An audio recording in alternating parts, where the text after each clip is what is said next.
must be our goal and our guide.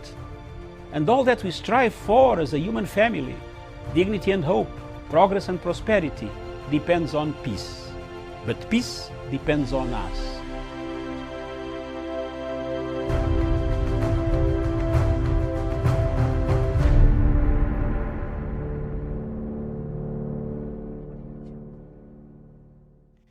A very good afternoon to you, and thank you so much for joining us. This is Diaspora Dispatches, where I get to bring you the latest news from the continent of Africa. My name is Miriam Ogutu, and just before we started on the show, Kenya has just won, I think, gold and silver in the ongoing Olympics games in Japan in 800 meters. Race. I think the winner was Korea, followed by Rotich. Both were Kenyans. So a very hearty congratulations to the Kenyan team who continue to do the country proud. And let's get on to the rest of the news I have for you from around the continent. And we start with Ethiopia. And Ethiopia's government has suspended the operations of 2 international aid organizations working in the northern Tigray region, affected by a 10-month conflict. Medicine Sans Frontier, MSF, says activities by its Dutch section has been stopped in Tigray and 3 other regions, with the Norwegian Refugee Council saying the operations across the country had been affected. The government says the aid groups had disseminated misinformation outside of their mandate and employed foreign nationals without appropriate work permits at a time when many aid organizations have reported major challenges in delivering emergency relief to Tigray. These suspensions will likely add a further strain. The NRC supports nearly 600,000 people in Ethiopia. The MSF says after the suspension of its Dutch section, other sections will still operate in Tigray and other parts of the country. We go to South Sudan, where a senior general in South Sudan has declared himself the leader of the country's main opposition faction and called for the ousting of Vice President Riek Machar. The chief of staff of the Sudan People's Liberation Movement in opposition, SPLMIO, Lieutenant General Simon Gatwech Dual, accused Mr. Machar of engaging on the movement's vision. The announcement came after a meeting of generals of the SPLMIO who also proposed that again Gatwech take over the position of first vice president in the transitional unity government. Again, Gatwech is not a stranger to the controversy and was in June reportedly dismissed by Mr. Machar as the chief of the opposition forces, but supporters of Mr. Machar have dismissed his ouster, saying it will not alter the current government structure. Experts have, however, warned that the splinter group could derail the ongoing implementation of the 2018 peace agreement signed between Mr. Machar and President Salva Kiir. Then we go to South Africa, where South Africa's former President Jacob Zuma will be allowed out of prison on Tuesday next week to appear in person at a corruption trial. The court's decision comes weeks after more than 300 people were killed during rioting that was sparked by Zuma's arrest for contempt of court in separate cases. A heavy security presence is highly likely as Zuma's supporters are expected to gather at the corruption trial in Pietermaritzburg, a city devastated by riots and looting sparked by his arrest. This will be the second time Zuma will appear in public since he was taken into custody last month. He was also allowed out briefly last week to attend his brother's funeral. Prosecutors have argued in favor of a virtual trial, citing pandemic and security concerns, but a judge has now backed Zuma's request to leave his prison cell and appear in person in Pietermaritzburg. Zuma's allies have been accused of trying to lead an insurrection against the state. And then we head over to Nigeria, where the country has recorded 505 new cases of COVID-19 infections and 3 deaths. This comes as the government places at least 6 states on the red list over a possible surge and fears of a third wave. The Nigerian Center for Disease Control, NCDC, says fresh infections were reported in 14 states, with Lagos having highest number of cases. The surge in new cases has been linked to the highly contagious Delta variant. So far, the country has recorded 175,264 cases of infections, while the total number of deaths is right now at 2,163. Meanwhile, doctors in public hospitals are currently on strike over delay in payment of salaries and allowances as the country reopens isolation centers that were previously closed. Head over to Sudan, and Sudan's transitional cabinet has unanimously approved a bill that will pave way for it to join the International Criminal Court, that is the ICC. Prime Minister Abdallah Hamdok tweeted on Tuesday. The draft has been approved in preparation for a joint meeting between the governing Sovereign Council and the cabinet to pass it into law.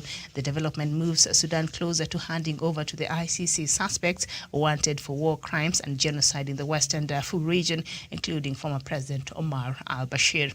In May, the ICC concluded a confirmation of charges hearing in the cases of Ali Kushaib, who is accused of committing war crimes and crimes against humanity in Darfur between 2003 and 2004. Since August 2019, Sudan has been led by a transitional civilian-led administration, which has vowed to deliver justice to victims of crimes committed in Darfur during Bashir's rule. We go to Cameroon, where medical charity Medicine Sans Frontières has withdrawn from Cameroon's northwest region after months of suspension by the authorities. The charity said it could not stay where it was not allowed to provide care to people, and the region is one of the two English-speaking regions that have for 4 years been plagued with a bloody conflict between armed secessionist groups and government security forces. About 3,000 people have died and nearly 1 million others have fled their homes in the northwest and southwestern regions since the conflict began. The Cameroonian government in December ordered MSF to suspend its activities in the northwest, accusing the charity of being too close to armed groups in the area. MSF, which has been one of the few NGOs offering free medical services in the region, says the people are paying a very heavy price for their situation. And then we go to Zambia. And the Zambian opposition leader Hakainde Hichilema has said police have blocked him from accessing Bala and Mpulungu towns in the north. He tweeted photos of the late-night incident, saying he would not leave and was willing to spend the night in his car before proceeding to the towns. Mr. Hichilema, who is challenging President Edward Lungu in next year's election, said he was asked to produce a permit and was not told which exact permit was required. The candidates in the upcoming polls were directed to hold door-to-door campaigns and not the usual rallies because of coronavirus measures. Large crowds have, however, been spotted in towns where both opposition and ruling party candidates have visited. Mr. Hichilema, who has unsuccessfully contested for presidency 5 times, said the government has been using security forces to intimidate opposition supporters. And then we go to the DRC, and the military governor of Ituri province in Eastern Congo has condemned the killing of 16 people taken hostage by suspected Islamists. Johnny Luboyan Kashama said the army was sending reinforcements to boost security. He told the public meeting the objective was to allow people to return to their homes that they had fled before the start of the violence in the region. Local reports say 16 victims knifed to death on a highway near the town of Idohu were held by members of the Allied Democratic Forces with the U.S., which U.S. says is linked to the Islamic State group. And then we head over to Tunisia, one of the most powerful forces in Tunisian politics. The UGTT Labour Union has urged President Kais Saied to quickly put in place a new government. 8 days ago, Mr. Saied sacked the Prime Minister, suspended Parliament, and took sole charge of the country. The union said the forming of a new government had to be speeded up in order to confront the challenges of an economic crisis and the pandemic. Many Tunisians, deeply disillusioned with their political parties, have supported the president's actions, but his opponents accuse him of staging a coup. And then we end our broadcast with Malawi, where police in Malawi have arrested 2 people, including a special assistant to President Lazarus Chakwera, for taking a bill to Parliament that would authorize government spending without following procedures. A leading daily newspaper, The Nation, reported that the bill, originating from the State House, sought the authorization to borrow 98 million euros, that is an equivalent of $116 million US, for the construction of houses of the police, army, and the Department of Immigration. But The Nation said it was taken to Parliament without the knowledge of the Cabinet and other relevant institutions. It has now emerged that a key aide to the president, Pastor Tom Martin, has been accused of being involved in submitting the request.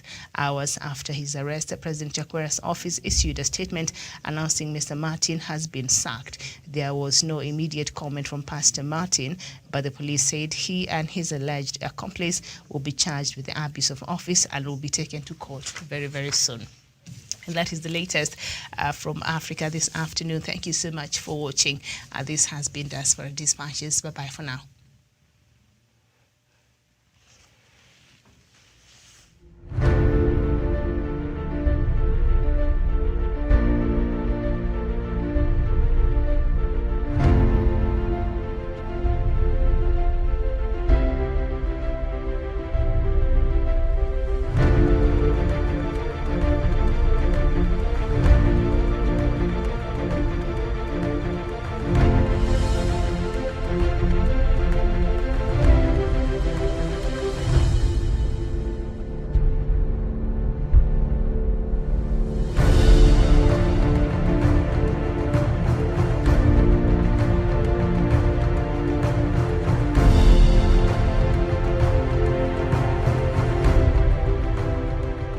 Peace must be our goal and our guide. And all that we strive for as a human family, dignity and hope, progress and prosperity, depends on peace. But peace depends on us.